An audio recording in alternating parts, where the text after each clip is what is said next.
কী করছে আমাদের national team, এই পারফরমেন্স নিয়ে কিন্তু এএফসি এশিয়ান কাপে কোয়ালিফাই করা যাবে না। সিরিয়াসলি আমি লিটারালি বলছি, ইন্ডিয়া যদি সেই কাতার ম্যাচের রবারিটা না হতো, তারা যদি থার্ড রাউন্ডে যেত, ভাই এই স্কোয়াড নিয়ে সত্যি কথা বলতে কিছু করা সম্ভব নয়। তারা যদি থার্ড রাউন্ডে যেত, তারা কিন্তু খুব বাজেভাবে হিউমিলিয়েট হতো। ঠিক আছে, তারা বাজেভাবে হিউমিলিয়েট হতো। তার থেকে যায়নি অনেক বেটার। বিকজ এক্ষেত্রে কী বলবো, কিছুই বলার নেই। কারণ 179 র্যাঙ্কিং মরিশিয়াসের এগেনস্টে যে পারফরমেন্সটা করেছে ইন্ডিয়ান ন্যাশনাল ফুটবল টিম, এক্ষেত্রে এর বাইরে আর কিছু বলার নেই। কারণ সত্যি কথা বলতে খুবই রোস্ট পারফরমেন্স। সাপোর্ট কিন্তু হায়দ্রাবাদ ফুল দিয়েছে। তো 16 বছর পর হায়দ্রাবাদে কিন্তু ইন্ডিয়ার ম্যাচ হলো এবং তারা কিন্তু সাপোর্টে ভরিয়ে দিয়েছে। কিন্তু ভাই পারফরমেন্স কী আসছে? জিরো। পরিশেষে যদি পারফরমেন্স জিরো আসে, এক্ষেত্রে কিছুই বলার নেই। কারণ এক্ষেত্রে সারা ম্যাচে আমাদের ন্যাশনাল টিম একটা শর্ট গোলে মেরেছে। ভাই can you imagine this? Mauritius 179 র্যাঙ্কিংয়ের একটা টিমের সাথে তুমি একটা শট গোলে মারছো সারা ম্যাচের মধ্যে। তো এই কি বলবো আর কি, দুটো প্লেয়ারকে কিন্তু আমার ইমপ্রেসিভ লেগেছে আজকের ম্যাচে।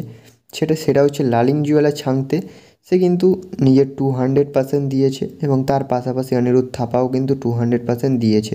তো অনিরুদ্ধ থাপা যতক্ষণ ছিল ততক্ষণ কিন্তু আউটস্ট্যান্ডিং পারফরমেন্স করেছে এবং লালিংজুয়ালা ছাংতে কিন্তু পুরো ম্যাচ অসাধারণ খেলে গেছে কিন্তু লালিংজুয়ালা ছাংতে। লিটারালি গাইস, এইরকম পারফরমেন্স হলে কিন্তু ন্যাশনাল টিমের খেলা দেখা বন্ধ করতে হবে। বিকজ ন্যাশনাল টিম বাই যে লেভেলের পারফরমেন্স করছে, এক্ষেত্রে পুরো 11 জন প্লেয়ার মাঠে খেলছিল, তার মধ্যে মাত্র 2 জন player Anirudh Thapa and the second one is Lallianzuala Chhangte.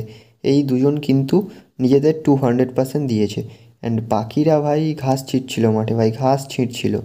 Seriously এইভাবে পারফরমেন্স করলে হবে না।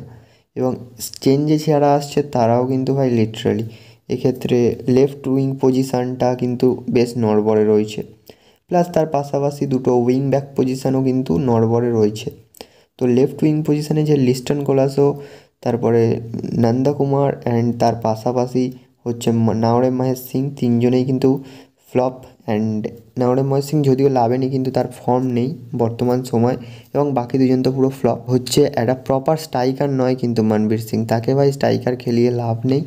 এই জায়গাটাতে কোচকে একটু রেকটিফাই করতে হবে। মনবীরের জায়গায় অপশান ছিল এডমান্ড ছিল, প্লাস তোমার পাশাপাশি আরও অপশান ছিল, বা কিয়ান ছিল। তুমি কিয়ানকে নামিয়ে দিলে কিয়ান ভাই খেলতো, ঠিক আছে, লিটারালি তার মধ্যে একটা গোল করার খিদে আছে। কিয়ানকে নামিয়ে দিলে কিয়ান কিন্তু পারফরমেন্স করতো। এবং স্পেশালি কোচকে দোষ দেওয়াটাও চলে না। বিকজ কোচ হচ্ছে নিজের যতটুকু দেওয়ার দিয়ে দিয়েছে। এবারে কোচ তো আর মাঠে নেমে গোল করে আসবে না, এটাই হচ্ছে মেন রিজন। তো এই ছিল বন্ধুরা আজকের ভিডিওটা কেমন লাগলো কমেন্টে জানিও। অ্যান্ড চ্যানেল নতুন হলে সাবস্ক্রাইব করে দিও বন্ধুরা। দেখা হচ্ছে পরবর্তী ভিডিওতে। Thanks for watching and keep supporting.